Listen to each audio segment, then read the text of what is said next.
Labdien, skatītāji! Ieskatījos runu prognozē, un tā šonedēļ sola risku nedēļu. Radīsies kādas situācijas, kur būs tā vien gribēsies noriskēt.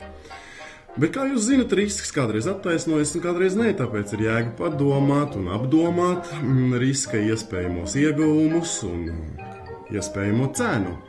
Tātad riskējiet ar galvu.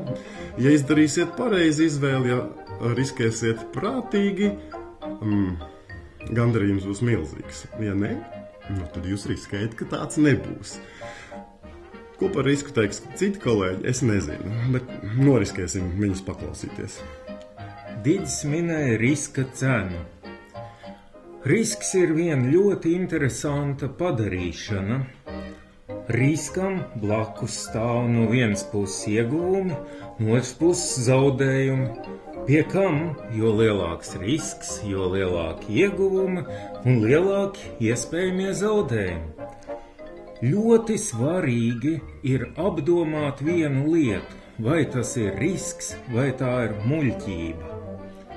Dažkārt šīs lietas tā kā iet kopā, roku rokā, arī tautas teikās, trešie tēvu dēli, muļķīši un tā tālāk, viņi riskē. Un šeit parādās vēl viens aspekts. Riskam vajadzīgs naivums. Didis minēja riskēt ar galvu.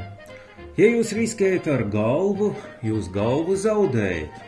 Gadījumā, ja risks īsti neataisnojās, un ja riska vietā tā ir bijusi muļķība. Tāpēc es aicinātu ieslēgt savas sajūtas un refrešēt, atjaunot savu naivumu.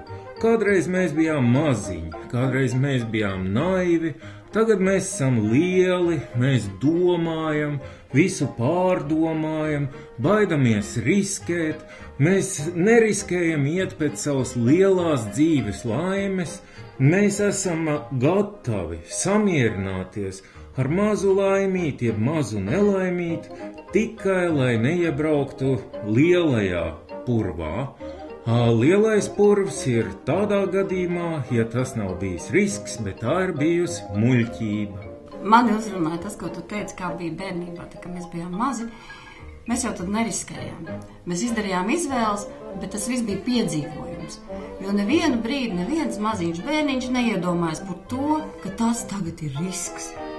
Nē, tā būs atkal kaut kas jauns, tas būs atkal kaut kas jauns, tur būs piedzīvojums, un rezultātu principā bērni neprognozē. Viņi iet pēc savām sajūtām. Un runājot par pieaugušo risku, tur man ienāca prātā tāda lieta, ka mēs riskējam aiz kādiem apsvērumiem. Ir reizes, ka tas notiek tāpēc, ka vienkārši man ir izmisums un man nav citas izvēles. Un tad aizžmiedz acis, un kas būs, un es esmu gatavs zaudēt visu. Un ir risks ar tādu tā kā prieka noskaņu, kur es varētu arī neriskēt, bet ir azarts, un es to gribu darīt. Es gribu iegūt kaut ko jaunu. Un man liekas, ka šajā otrā gadījumā tad būtu tas foršais feelings, ko mēs varam sasniegt pēc riska. Prieks, par ko runāja Didis. Riskam vienmēr līdzi nāk arī adrenalīns. Jā. Un, diemžēl, ir nepārdomāti riski, kas robežojās ar muļķību vai ir muļķība, jo vienkārši ir liela vajadzība pēc adrenalīna. Un šādā gadījumā vajadzētu tomēr padomāt, ja man ir vajadzība pēc adrenalīna, es eju kādos ekstremālos sporta veidos, es izrādos, es kāpju kaut kādā tornī un vēl kaut ko, vai tas tomēr ir tas, kas man ir vajadzīgs? Ja man ir vajadzīgs adrenalīns, ir 101 legāls veids, kā to iegūt. Jā, kaut vai sports.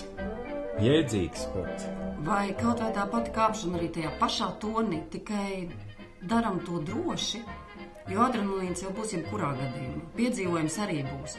Jā, šī nedēļa mums būs risku nedēļa. Mums būs tādas iespējas, kādas reti gadās. Debesjums atkal ir saorganizējis diezgan lielu uguņošanu. Kāpsim kalnos, kāpsim torņos, kāpsim dzīves torņos, iesim pēc saviem sasniegumiem, noriskēsim cilvēkiem pateikt tos vārdus, kurus mēs gribam pateikt, it sevišķi mīļos vārdus.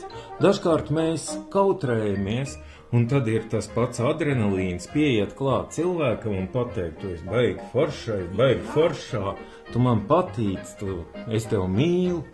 Tā kā riskējam. Riskējam un dzersim šampanīti.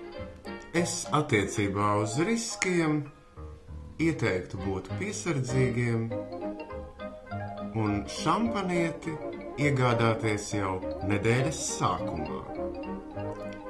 Ja mūsu riski attaisnosies, mēs dzersim šampanieti, svinot un priecājoties par patīkamiem rezultātiem. Ja gadījumā mēs kaut kur nobremzēsim, kaut kur noraustīsimies un soli pēc laimes nespersim, mēs vismaz būsim tikuši pie šampanieša, kas arī ir savs prieciņš. Lai jums veicas! Būs forša nedēļa.